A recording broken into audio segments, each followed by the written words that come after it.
네, 정치권 이슈 짚어보겠습니다. 국민의힘 박정하 의원, 민주당 이해식 의원 나오셨습니다. 어서 오십시오. 안녕하십니까? 네. 네. 어제 휴일이었는데도 민주당의 혁신위원장 임명 그리고 사퇴 후폭풍이 좀 계속 이어지는 것 같습니다. 일단 지금까지 상황을 먼저 좀 들어보고 말씀드리겠습니다. 예, 어떻게 보세요? 일단은 제가 볼 때는 뭐 안에서 검증 참사, 혁신 실패라고 말씀을 하셨는데 저는 이번 사안을 통해서 두 가지가 분명해진 것 아닌가라는 생각이 듭니다. 우선은 그 검증의 문제를 얘기를 하는데 사실은 그 안에서 그게 검증이 안 될 수가 없는 부분이거든요. 네. 그러니까 이후에 그 전 혁신위원장 지명자에 대해서 민주당 내에서 옹호하는 발언들도 좀 나오고 더러 이런 걸 보면 저는 그게 민주당의 주류의 생각이다.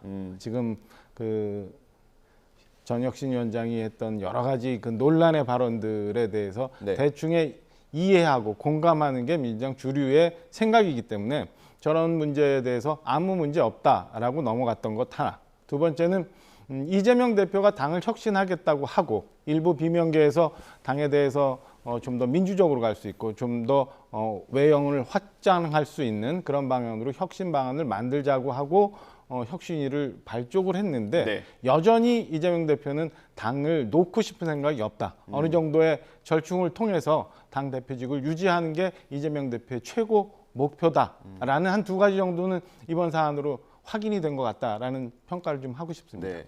일단 뭐 대표의 유감 표명 정도는 있어야 되는 거 아니냐 이런 얘기가 뭐 내부 일부에서도 나오는 것 같고 여당에서도 있는 것 같은데 어떻게 보세요? 뭐 점수를 잃을 필요가 없는 그런 부분에서 점수를 잃어서 좀 안타까운 측면이 있습니다. 네. 그런데 어떻든 혁신위원장을 어떤 분으로 해야 되느냐 이것과 관련해서는 사실상 당 지도부나 또 의원들 사이에서의 공감대가 있었습니다. 네. 일단은 당 외 인사가 좋겠다. 그리고 정치를 할 사람은 좀 부적격이다. 그러니까 내년 총선이나 대선에 출마할 사람은 안 된다는 얘기죠. 그리고 당 내에 여러 가지 논의들이 있으니까 두루두루 아우를 수 있는 그런 통합적인 인사가 좋겠다. 이런 어떤 인사의 어떤 기준과 원칙이 있었고 그런 것이 당 지도부와 공유가 됐는데 네.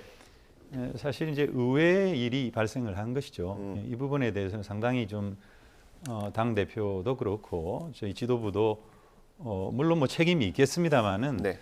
상당히 그 의외의 그런 결과를 가져온 것이다.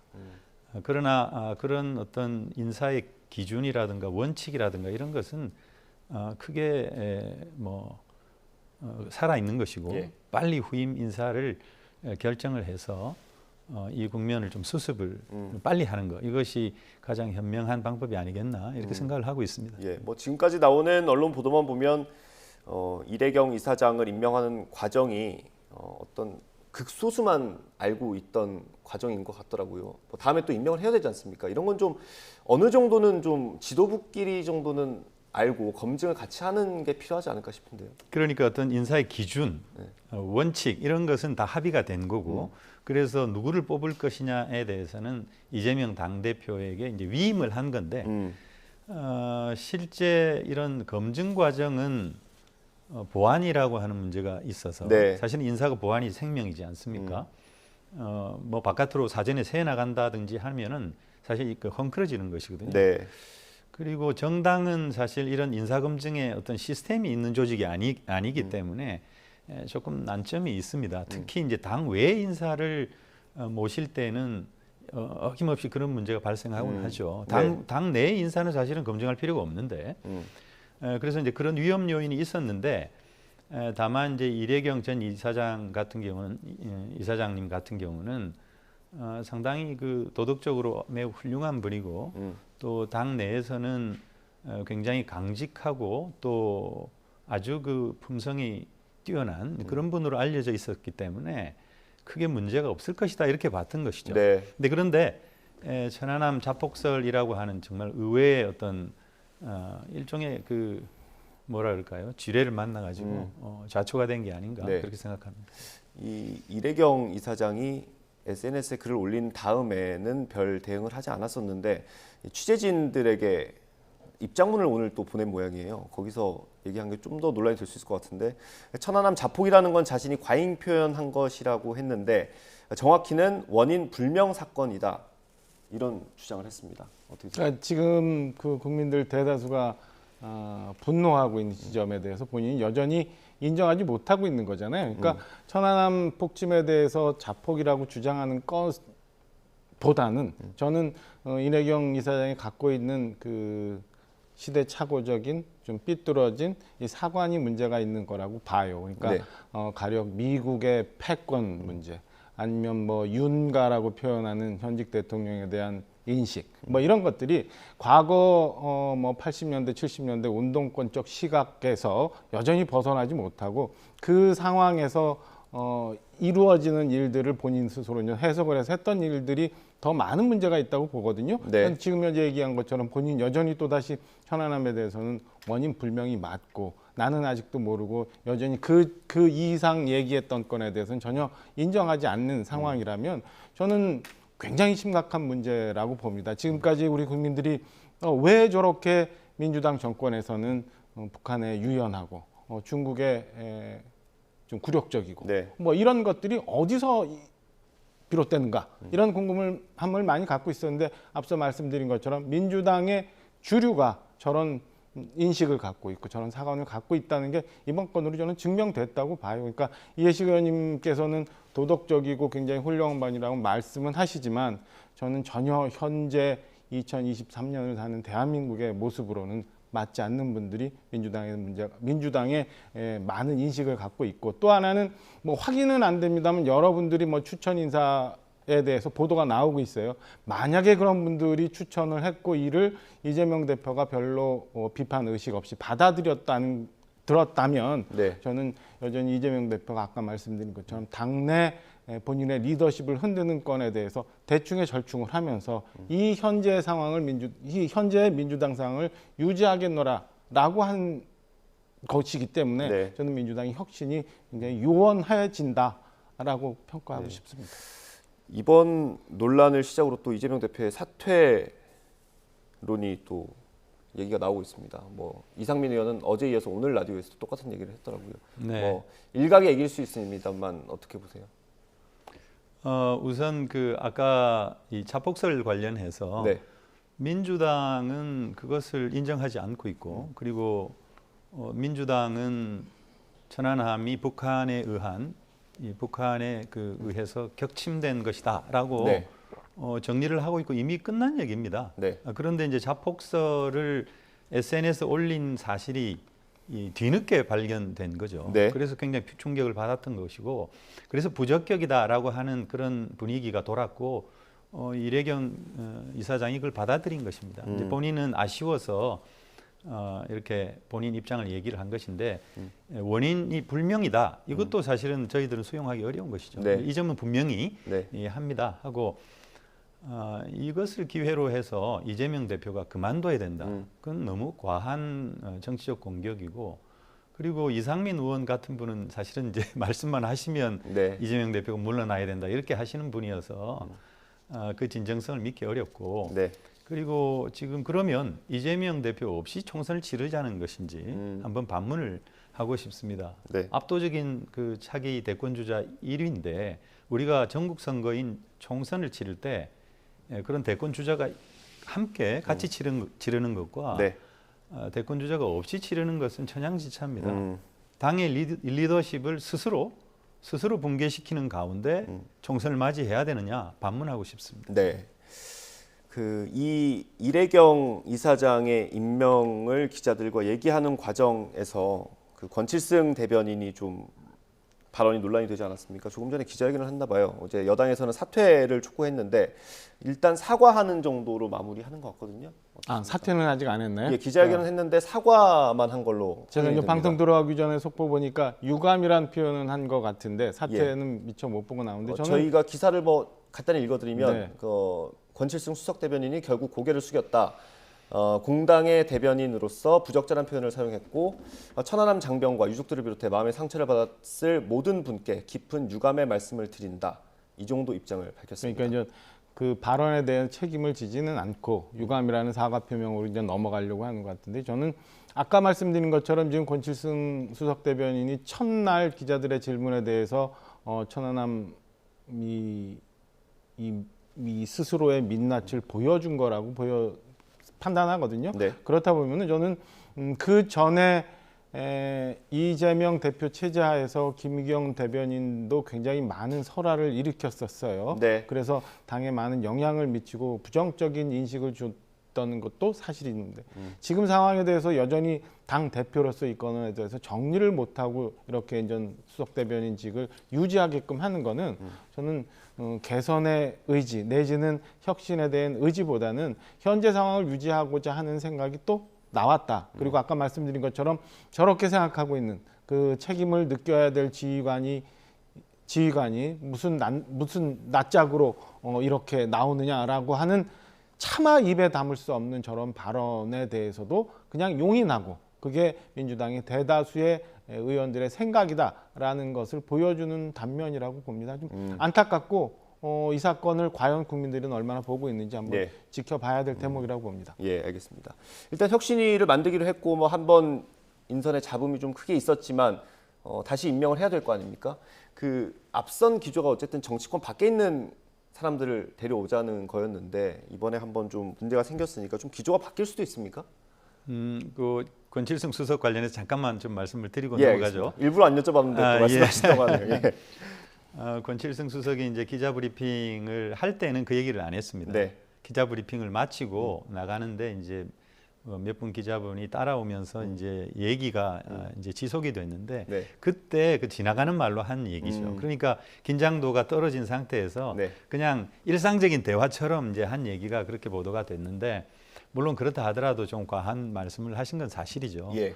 그렇지만은 보통 우리 의원들이 뭐 대변인 우리 박정화 의원님도 해보셨습니다만은 기자들하고 이렇게 격의 없이 얘기할 때는 어떤 얘기도 합니다. 예. 다만 이제 권칠승 수석의 발언이 천안함의 격침설을 부정하는 건 아니잖아요. 네. 민주당의 어떤 기본적인 입장과 상반되는 얘기는 아니기 때문에 저렇게 사과하는 선에서 네.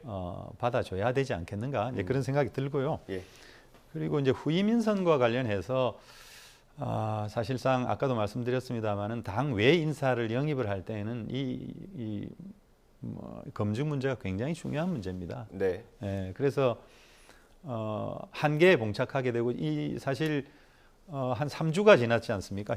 혁신기구를 구성한다고 해놓고 네.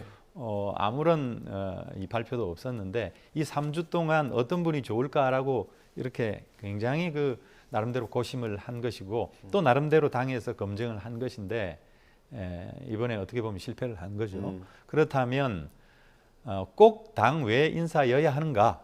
이 부분에 대해서는 이론이 있을 수 있고 몇 분 의원들이 또 뭐 우상호 의원이나 홍익표 의원을 거론하고 있는데 그러니까 박성준 의원이 라디오 인터뷰에서 그 얘기를 했더라고요. 뭐 개인 의견이라는 전제를 깔긴 했지만 네, 그렇죠. 저도 예. 개인적으로는 뭐 충분히 가능하다라고 보고 있고 아까 원칙의 그 두 번째 정치를 안 할 뿐 우리 그 우상호 의원은 총선 출마를 이제 안 하겠다고 선언하지 않았습니까? 예, 몇 가지 조건 중에 하나는 부합하네요. 그렇죠. 그리고 이제 홍익표 의원 같은 경우도 서초구로 지역구를 옮겼습니다. 예. 서초구는 사실 대구 경북보다도 우리 당으로서는 험지거든요. 네. 근데 그런 면에서 보면 혁신위를 이끌 수 있는 그런 자격이 있는 분이다 이렇게 생각을 합니다. 어떻게 될지는 모르겠지만 당내 인사도 저는 가능하다 이렇게 봅니다. 네. 알겠습니다. 혹시 의원님께서 생각하시는 분은 없습니까?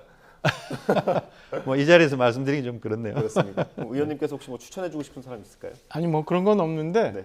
민주당 내에 보면 제가 뭐 밟지는 못합니다만 여러 네. 개파가 있었고 네. 그다음에 그 개파에 어떻게 타협을 하느냐가 이번 사안의 중요한 실패 원인 중에 하나라고 한다면 특정인보다는 저는 지금 그 이래경 이사장이 갖고 있는 문제점을 해결할 수 있는 부분을 찾는 게 맞다고 봐요. 그게 뭐냐면 첫째는 아까 말씀드린 것처럼 시대착오적이고 삐뚤어진 이 현대 사관을 갖고 있는 어떤 분들은 안 된다. 그리고 두 번째는 지나치게 이재명 대표와 가깝거나 이재명 대표의 뜻을 뒤에서 관철시키고자 하는 혁신위원장이면 안 된다. 이 두 가지 정도를 오히려 민주당 내에서 좀 확인해 보면 원내 인사냐 원외 인사냐는 논란보다는 오히려 당을 변화시킬 수 있는 그런 적합한 인물을 찾아낼 수 있지 않을까라는 생각입니다. 예, 알겠습니다. 3주 만에 임명한 사람이 9시간 만에 사퇴하는 일은 사실 가벼운 일은 아닌 것 같습니다. 네. 앞으로 임명하는데 조금 더 시간이 걸릴 수도 있을 것 같고요. 어떤 인사들이 또 나중에 발표가 될지 보도록 하죠.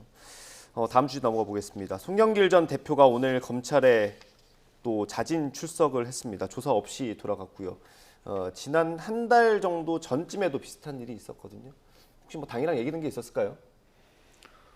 송영길 전 대표는 탈당을 하신 예, 탈당했죠. 분이잖아요. 예. 네, 그래서 이 부분과 관련해서 저희가 당에서 어떤 메시지를 낼 이유는 없다고 생각합니다. 그렇습니까? 뭐 어떻게 보셨어요? 지지자들은 굉장히 많이 왔더라고요. 저희 화면으로 나가고 있네요. 예. 왜 그런 얘기 있잖아요. 듣기 좋은 콧노래도 한두 번이라는 얘기 있는데 지나치게 너무 쇼를 하고 있다라는 생각이 듭니다. 지금 차분하게 본인이 이 기억을 좀 더듬어서 이 돈봉투 전당대회 사건과 관련한 생각을 좀 정리하는 게 맞지. 네. 저렇게 검찰이 준비도 안 됐는데 두어 번씩이나 벌써 나가서 출두 쇼를 하고 뭐 1인 시위까지 한다고 하는 거는 저는 진정성에 대해서 국민들이 아무것도 인정하지 못하는 부분이라고 봐요. 지금 출국 금지 상황이긴 하지만 오히려 정말로 본인이 수사에 협조할 생각이 있고 정말 하늘을 우러러 한 점 부끄러움이 없다면 오히려 파리에서 없앴다는 핸드폰을 찾아서 네. 검찰에 제출하는 게 오히려 그 진정성을 보여줄 수 있는 것 아닌가라는 생각입니다. 검찰 입장에서는 당연히 지금 윤관석, 이성만 두 의원에 대한 신병 확보가 아직 안 된 상황에서 네. 다음 주에 이제 국회에서 체포동의안 처리가 되잖아요. 예. 이런 것. 그다음에 엊그저께 의사과에서 이제 자료를 확보한 대로 해서 예. 관련된 의원들이 뭐 한 20분 정도 뭐 지금 얘기가 나오고 있는데 네. 그런 사람들에 대한 재반 조사가 있어야 그다음에 송영길 전 대표에 대한 조사가 이루어질 수 있는 거잖아요. 네. 그런 거를 아는 변호사 출신의 송영길 전 대표가 저렇게 하는 거는 국민들이 그 상황을 이제 또 그리고 정치적인 논란으로 이 국면을 또 좀 벗어나 보고자 하는 예. 그런 뜻을 이해할 거라고 알 거라고 생각을 예. 합니다. 오늘도 송영길 전 대표가 입장문을 읽었는데 이 출두쇼라는 비판에 반박하기 위해서 검찰이 정치쇼를 하고 있다 이런 얘기를 했습니다. 그러면서 김건희 여사에 대한 수사 얘기를 했거든요. 그 부분에 대해서는 의견을 밝히실 수 있겠죠. 그러니까 검찰이 지금 뭐 공정한 그런 수사를 하고 있는 게 아니지 않습니까? 민주당에 대해서는 과하게 수사하고 있고 피의사실 공표를 통해 가지고 망신주기를 하고 있는 것이거든요. 지금 4월 12일 날인가 이제 이정근 녹취록이 공개되고 나서 한 2달 정도 가까이 돼 가고 있는데 수사에 아무런 진척이 없다고 이제 느끼는 것이죠. 네. 그리고 윤관석, 이성만 의원들한테 체포동의안 표결 전에 이제 친전을 돌렸는데 그 내용을 제가 좀 봤습니다만은 검찰이 지금 이정근 녹취와 네. 그리고 이정근 씨의 진술에 기반한 노트 네. 그것 말고는 아무런 다른 추가적인 증거를 찾지 못하고 있어요. 그리고 이번에 그 국회 본관을 압수수색하지 않았습니까? 사무처. 검찰이 사무처를. 네. 근데 거기 외통위 소회의실은요 아무나 들락거리는 데거든요. 예. 근데 그런 데에서 봉투를 돌렸다. 과연 믿을 수 있는가? 그게 이제 그 진술이 나왔기 때문에 압수수색하는 것은 이해한다 하더라도 상식적으로 봐서 국회에 좀 왔다 갔다 하신 분들은 네. 이게 좀 이치에 닿지 않는 압수수색이거든요. 네. 이제 이런 점들을 봐도 오히려 정치 쇼를 하고 있는 것이 검찰 아니냐 예. 이런 주장은 뭐 저는 일리가 있다 이렇게 예. 봅니다. 그 부분 궁금했어요. 검찰이 사무처를 압수수색하면서 출입 기록을 확보했다고 하지 않았습니까? 근데 뭐 저도 국회를 출입할 때는 기자들과 뭐 외부인들은 다 이제 출입증을 찍고 다니죠. 왔다 갔다 할 때 본청에 왔다 갔다 할 때 다 그렇게 하는데 의원님들은 사실 가기만 하면 거기 계신 분들이 문 그냥 열어주지 않나요? 그러면 그래서 출입 기록이 없지 않을까요? 그 검찰이 어느 선까지 조사를 하고 있는지를 봐야 될 것 같은데 저는 지금 출입 기록에 대한 거는 일종의 더듬수라고 봅니다. 그러니까 거기서 핵심적인 무언가가 나오는 건 아니고 그를 통해서 다른 것을 증빙하기 위해서 저는 저 출입 기록이 필요한 것 아닌가라고 조심스럽게 추측을 해봐요. 그래서 말씀 주신 것처럼 사실은 국회 가면은 본청에 들어갈 때만 그 기록이 남지 그 이외에 뭐 2층, 3층을 옮겨 다니거나 아니면 외통위원장실을 가거나 아니면 또 다른 회의실을 가거나에 대한 거는 CCTV를 확인하기 전까지는 잘 안 나오는 거거든요. 그러니까 제가 볼 때는 이게 검찰이 다른 재반 상황을 조사를 하고 증거를 확보하기 위한 여러 포석 중에 그냥 일종의 하나 아닌가라고 저는 해석을 합니다. 알겠습니다. 지금 검찰 수사가 속도를 내는 중에 두 의원에 대한 체포동의안 표결이 이제 다음 주 월요일쯤 있지 않습니까? 뭐 좀 신경이 복잡하실 수도 있을 것 같은데 어떻게 전망을 하세요? 뭐 두 분도 탈당을 했기 때문에 저희 당에서 어떤 입장을 내는 건 부적절하고요. 다만 의원들 개인의 양심에 맡긴다 이렇게 돼 있습니다. 네. 전망은 어떻게 하십니까? 저는 당연히 똘똘 뭉쳐서 부결이 될 거라고 봐요. 우선은 이제 그동안 노웅래 의원 이재명 대표에 대해서 부결시켰잖아요. 이 건에 대해서 윤관석, 이성만 의원만 가결을 시킬 경우 그동안의 논리를 설명할 방법이 없어요. 민주당 네. 내에서. 그래서 저는 그 부결을 시켜서 구속시키지 않을 거다. 그러니까 법원에 넘기지 않을 거다라는 판단 하나. 두 번째는 지금 그 돈 봉투를 받았다는 분들이 10분에서 20분 최소 예, 뭐 그 이렇게 정도 두고 거론되고 있습니다. 그 상황이 그리고 그 재반 상황이 어디까지 갈지 모르는 상황이잖아요. 만약에 윤관석, 이성만 의원이 당이 나를 버렸다. 외형적으로는 뭐 탈당을 했으니까 예식 의원 말씀 주시는 것처럼 아니라고 입장을 표명할 수 없는 상황이긴 하지만 그거는 그냥 눈 가리고 아웅한 상황이고 사실은 한 몸인데 당이 나를 버렸다라는 상황을 윤관석, 이성만 의원이 만약에 생각할 경우 수사 진행 상황에 따라서 어떤 진술이 또 나올지 모르잖아요. 예. 저는 민주당 의원 개개인들이 다 그런 생각을 갖고 있기 때문에 이번에 윤관석, 이성만 의원에 대해서 불만이 생기지 않도록 저는 또 똘똘 묶어서 민주당이 부결시킬 거다 이렇게 전망을 합니다. 알겠습니다. 다음 주 월요일 표결이죠. 그때도 혹시나 이 표수 가지고 검표하는 과정에서 또 논란이 있지는 않을지 그것도 지켜보면 좋을 것 같고요. 다음 주에 넘어가 보겠습니다. 방송통신위원장 한상혁 전 위원장이 대통령의 재가로 면직이 됐고요. 지금 소송을 제기한 상태인데 이동관 전 수석이죠. 이동관 전 수석이 뭐 거의 언론에서는 내정이 된 것처럼 보도가 나오고 있습니다. 사실인지 궁금합니다. 일단 뭐 인사와 관련한 부분이라 제가 뭐 핵심적인 정보를 갖고 있지 않은데 예. 뭐 지켜봐야 될 때 뭐 아닌가 싶은 생각이 들고 저는 지금 막 언론에서 얘기들 하고 있는 네. 무슨 MB 시절에 언론 탄압, 언론 장악 뭐 네. 이러던 시절에 저 청와대에서 근무했거든요. 그래서 예. 같이 근무하셨어요? 그렇죠. 그러면? 이동관 특보랑 같이 근무를 연락 안 했었습니다. 해보셨어요 혹시? 뭐 일부러 이건 갖고 뭐 연락은 안 드렸었는데 좀 지켜볼 대목인데 지금 얘기 나오고 있는 그 당시에 했던 것처럼 언론을 장악하고 언론을 통제하기 위한 수단이라고 예단해서 얘기하는 부분을 저는 동의할 수가 없기 때문에 그리고 이후에 지금 뭐 논란이 되고 있다는 이동관 특보의 자녀 문제에 관여하는 문제는 네. 객관적으로 아직 뭐 관련 사항을 다 충분히 우리 국민들 그다음에 저도 뭐 확인하고 있지 않은 부분이라서 네. 이런 논의를 시작하는 게 좀 이르지 않나라는 판단을 저는 하고 있습니다. 예, 그러면 정부 여당 입장에서 이런 하마평이 나오는 걸로 생각을 하고 평가를 해보신다면 어떻습니까? 일단은 제가 볼 때는 그 지금 그 부정적으로 얘기하고 있는 보도나 일각의 그 야권의 시각에 대해서 동의할 수 없는 부분이 얼마 전에 어저께 보도가 났는데 그저께 제가 봤어요. 그러니까 그 한동훈 장관의 개인적인 정보와 관련해서 MBC의 임모 기자에 관한 문제 뭐 이렇게 하면서 협업이라는 표현을 민주당 일부 의원이 표현을 하더라고요. 그러니까 네. 언론과 정당이 어떤 일을 도모하기 위해서 협업을 한다라는 얘기를 하고 있는데 네. 과연 그거는 그러면 언론 탄압 그다음에 가치 중립적인 언론의 상황인가라는 생각이 들어요. 그래서 그런 인식을 갖고 있는 측에서 보면 당연히 지금의 정상화되는 과정을 언론 탄압이다라고 얘기할 수도 있겠구나라는 생각이 듭니다. 그래서 이런 과연 어느 게 가치 중립적인 언론의 역할인지 그다음에 언론을 탄압하는 건 어떤 선인지에 대한 사회적 합의가 우선 정의가 되지 않으면 저는 그냥 또 정치적 공방 상황이 될 거라서 객관적으로 하나씩 얘기를 하면서 언론 탄압 어떤 부분들을 우리가 주의해야 되는지에 대한 사회적 합의를 우선 이끌어내는 부분이 이 논의를 좀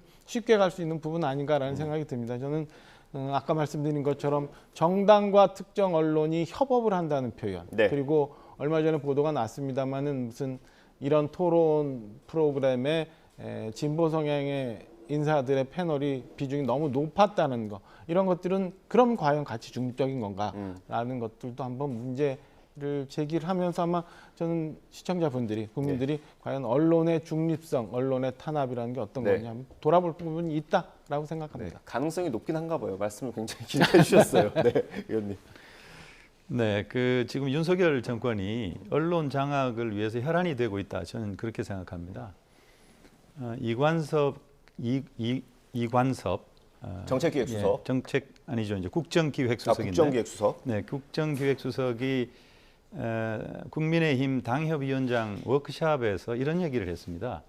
윤석열 대통령의 지지율이 낮은 이유는 야당의 발목 잡기와 언론의 기울어진 운동장 때문이다. 그렇게 얘기를 했습니다. 이게 아주 상징적이죠. 한상혁 그 방통위원장을 쫓아내는 문제라든지 또 MBC 보도국 압수수색 이게 아주 상징적인 일이고요. 그리고 한상혁 방통위원장의 후임으로 이동관 이 대특보, 네. 이동관 특보가 거론된다는 것 자체가 저는 극명하게 보여주는 것이다. 이분이 어떤 분입니까? MB 시절에 그야말로 언론 탄압의 선봉에 섰던 분들이거든요. 네. 분이거든요. 미디어법 날치기라든가 그리고 KBS 정현주 사장 쫓아냈고 YTN, MBC 사장 다 쫓아냈습니다. 특히 YTN 같은 경우는 노조나 기자들이 반발을 했는데 6명이나 해고됐잖아요. PD 수첩 관련된 문제라든지 뭐 이루 헤아릴 수 없는 그때 당시에 언론인들이 너무나도 이렇게 거의 전 언론사의 전 언론인들이 반대를 했던 그리고 언론 탄압의 선봉장에 섰다라고 인정하고 있는 분이거든요. 그래서 이동관 전 수석을 왜 그럼 임명하려고 하느냐? 뻔한 거죠. 뻔한 거고. 그리고 이제 문제는 지금 월요일 날 임명하려고 하다가 조금 이제 호흡 조절에 들어간 것 같은데 사실 그 아들의 하나고 그 학교 폭력 사건. 네. 이제 그것은 너무나도 심각해서 저는 과연 임명한다라고 하면 윤석열 대통령은 굉장히 공경에 빠질 것이다. 네. 이렇게 생각합니다. 정순신 국수본부장의 경우에는 그 아들이 그냥 친구를 말로 그냥 괴롭힌 거예요. 예. 그런데 직접 폭력을 행사했습니다.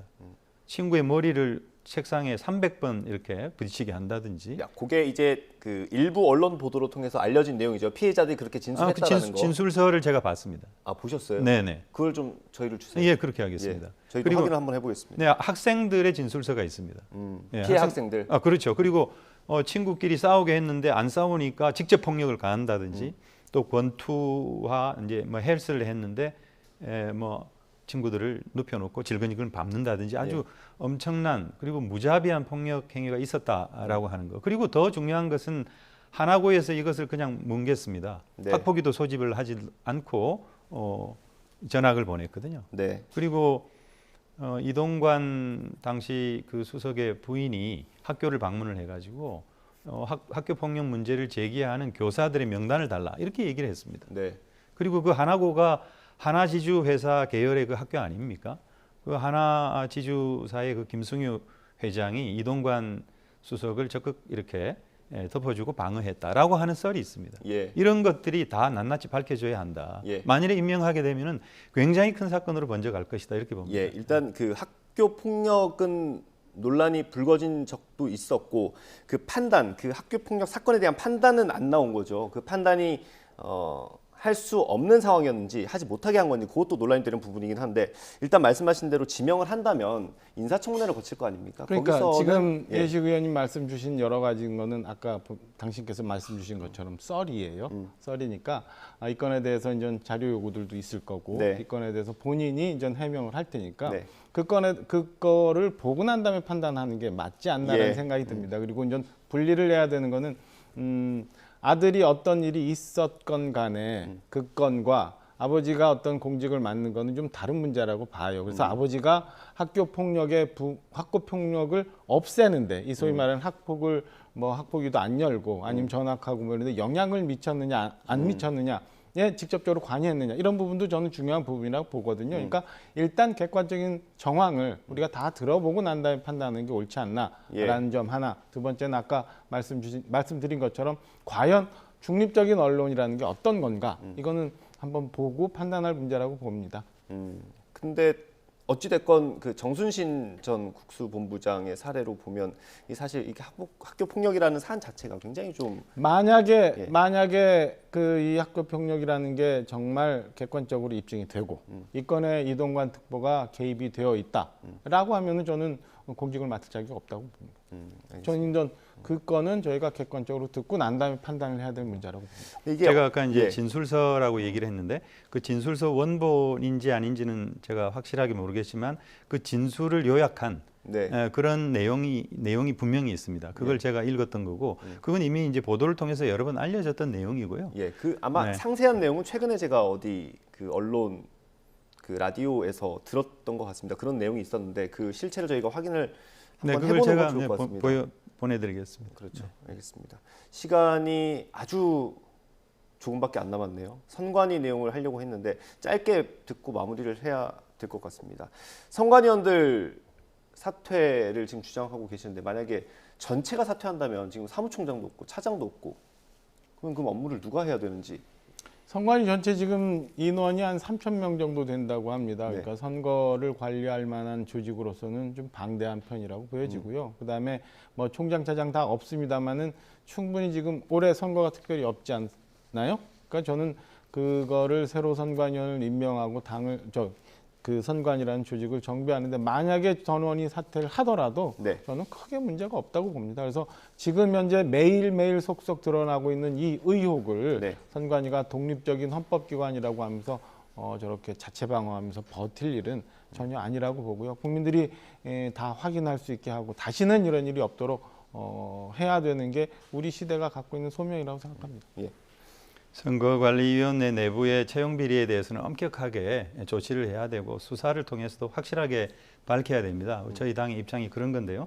그런데 이것을 빌미로 해서 헌법기관, 특히 정치적 중립성과 독립성이 생명인 선거관리위원회 기능을 완전히 와해시키려고 하는 그럼으로써 정권 입맛에 맞는 사무총장을 앉히려고 하는 것. 저는 그것이 가장 중요한 이유이고 또 지금 감사원 감사를 요구하고 있잖아요. 네. 감사원이 지금 어떤 기관입니까? 지금 윤석열 정부의 완전히 정권 돌격대가 되어 있거든요. 최재해 감사원장이나 유병호 사무총장이 하는 일을 보십시오. 그런데 만일에 저도 이제 구청장을 해서 우리 공무원들에 대해서 잘 아는데 네. 감사원 감사를 가장 두려워합니다. 감사원 감사를 받는다는 것 자체만으로도 굉장히 위축되거든요. 인사 고과와 승진에 결정적인 영향을 미칩니다. 잘못되면은. 네. 그래서 완전히 저는 행정부에 장악되는 거죠. 선거관리위원회가. 1960년 이 부정선거 이승만 독재의 붕괴를 가져왔던 것이 사실은 3.15 부정선거 때문이거든요. 네. 그 이후에 헌법을 바꿔서 선관위를 헌법적으로 독립시킨 겁니다. 그런데 이런 선관위의 정책 독립성, 중립성을 이번에 이런 채용 비리를 빌미로 해서 계속적으로 정치적 공격을 해가지고 중립성을 와해시키고 이런 정권의 신여로 만들려고 하는 거, 네. 이거 자체가 반헌법적인 발상이고 매우 위험한 발상이다. 네. 민주주의의 근간을 흔드는 것이다. 저는 그렇게 봅니다. 네. 알겠습니다. 선관위 모든 선거를 총괄하는 헌법기관이죠. 민주주의 꽃이라고 하는데 이 절차도 좀 개선하는 절차도 민주적으로 좀 되면 좋겠다는 생각이 듭니다. 오늘 말씀 여기까지 듣겠습니다. 국민의힘 박정화 의원, 민주당 이해식 의원과 함께했습니다. 감사합니다. 고맙습니다. 네.